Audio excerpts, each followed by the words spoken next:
Hello there, YouTubers and internet folks. It's Papa Smith, and I'm back with my first gardening video of the season. I know it's been a long time coming, but it's time to start planning out the garden, and that's actually what we're going to talk about today. Today we're going to talk about some do's and don'ts regarding getting seeds and plant starts for your garden. So hope you guys enjoy this video. Before we get started, please make sure you hit the subscribe button so you guys can watch my future videos, and hit that bell notification icon so you guys can be notified each time I make a new video.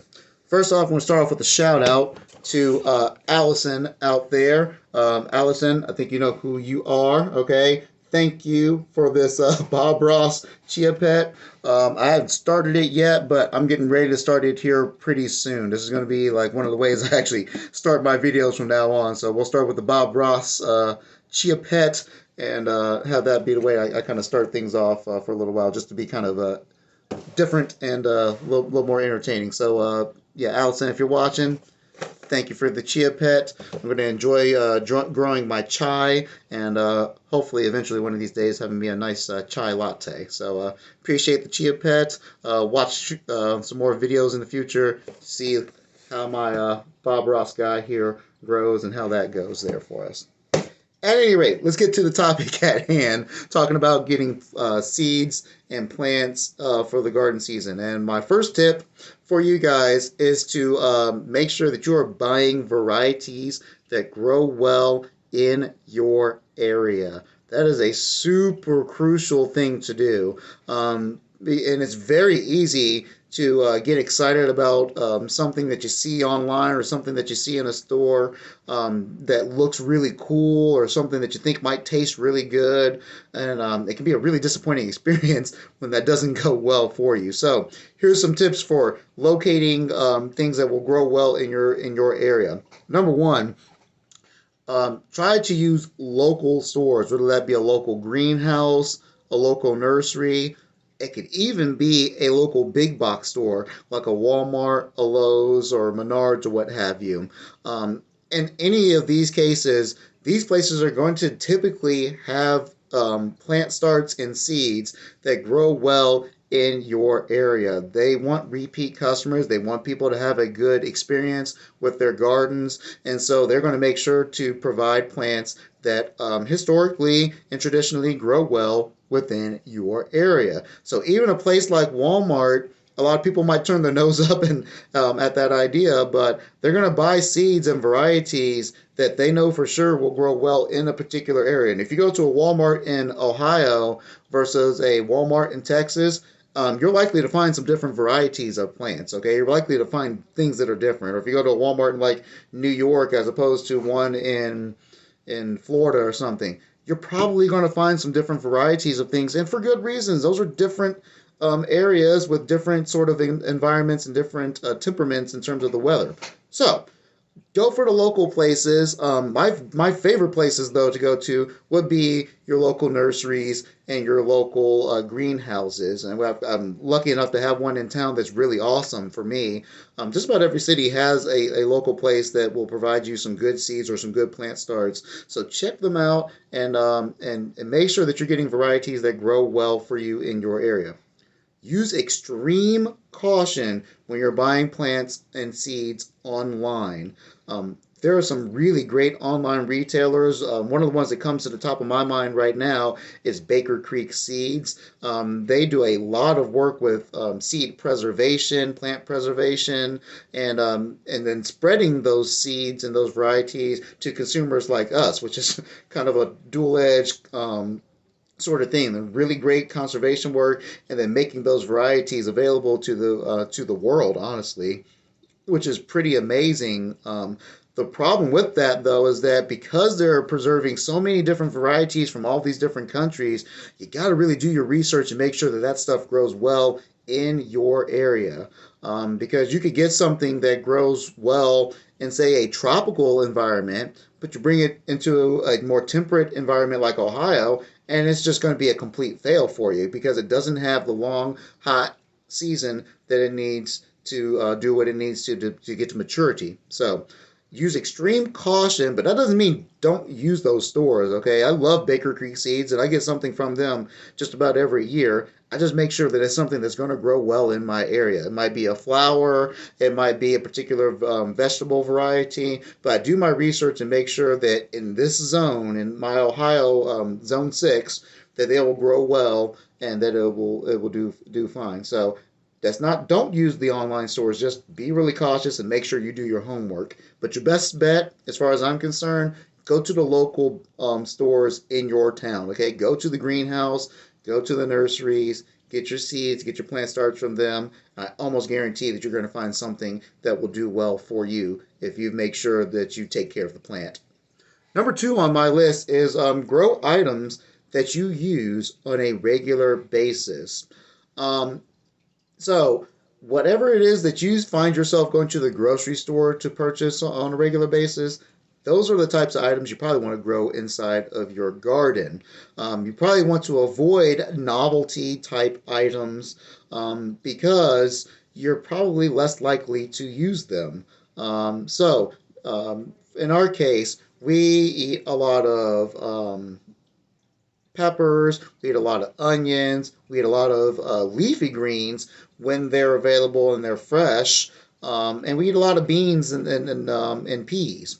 So those are the types of items that I'm going to try and ramp up in my garden because that's what we personally eat. Maybe you eat something completely different, okay? Maybe you eat a lot of tomatoes when they're fresh. Maybe you eat a lot of cucumbers. Maybe you eat a lot of radishes. Whatever it is that you find that yourself is going to the store for a whole lot, grow those items and then make sure that that's what you're kind of ticking off on your grocery bill each month or each week or what have you.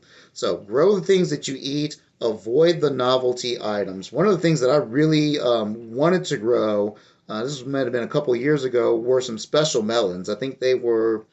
I'm trying to remember both of the varieties. One was the Alibaba variety of watermelons, and supposed to be a really tasty watermelon from a remote region of the world. And they're again from Baker Creek Seeds, and I hate to keep throwing their name out there, but again they were doing the conservation work on this, and I bought the seeds thinking, oh yeah, this will be delicious. And for 3 years straight, they just did not grow in my area. I simply didn't have a warm enough climate to make those work out for where I was. And that was a failure on my end to do the research to make sure that they would grow here. Had nothing to do with the seeds at all. The seeds always germinated. They grew for a little bit. The weather would get cold, and then it was too late for them to actually fruit and give me something useful that I could use out of the garden. So that was a novelty item that I thought would go well, and it never did. So with those novelty items, some of them can work out, but for the most part, just make sure you do your research and make sure that you grow something that you know for sure that you're going to use, and make sure that you don't have any issues with trying to preserve something that you don't use on a regular basis by trying to can it or freeze it or what have you. A lot of times things just end up going to waste if you don't use it immediately. So make sure you grow stuff that you use. That'd be number two on my list. Number three, this is a big one. Make sure that you're not afraid to do both seeds and plant starts. Mix it up a little bit, okay? And for a variety of reasons on that one. One reason might be to just simply get a difference in your harvest time. So by getting a plant start, you might be able to get a earlier cut on harvest for that plant. Whereas if you start something from seeds, that might come in a little bit later once those first plant starts stop. So you can kind of keep that perpetuating sort of harvest going on, which might be attractive to some people. Another reason to maybe get a plant start over getting seeds would be simply the length of season that you have to grow with. So to use my example of peppers, sometimes, actually almost every single time, I've grown peppers from seeds. I don't get a long enough season to actually get a adequate amount of fruits from each plant. So, I might start them from seed. They might get to maturity before the end of the growing season, but I might only get one or two harvests of peppers off of it. Whereas if I had started with the plant start that was already established, put that in a good location, I could have gotten several harvests of peppers from just one plant, let alone the whole host of plants. So sometimes it is just way more advantageous for you, the grower, to start with a plant that is more established and get your harvests not only earlier, but get more of them because you've extended your season in that capacity. Again, your greenhouses and your nurseries are going to have some resources that you might not have.